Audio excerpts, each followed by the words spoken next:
र सनातन हिन्दू राज्यको लागि हिन्दू अधिराज्यको लागि राज संस्थाको लागि म आज वीरगञ्ज आउँदाखेरि र पूजा गर्नलाई गहमाई मन्दिरमा पूजा गर्न र यहाँ भलाकुसारी यहाँ हाम्रो मञ्च पनि थिएन केही पनि थिएन होइन म उ गर्न आउँदाखेरि मलाई यहाँ पक्राउ गर्ने काम भएको छ। वीरगञ्ज किन यति अशुभ बन्यो तपाईँको लागि? होइन अशुभ बनेको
एकाएक दुर्गा प्रसादलाई गिरफ्तार गरेको दृश्य हामी तपाईँलाई देखाइरहेको छौँ।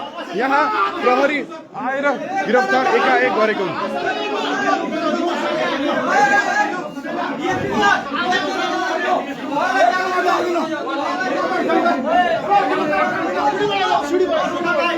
यहाँको दृश्य हामी तपाईँलाई देखाइरहेको छौँ। एकाएक प्रहरीहरू आएर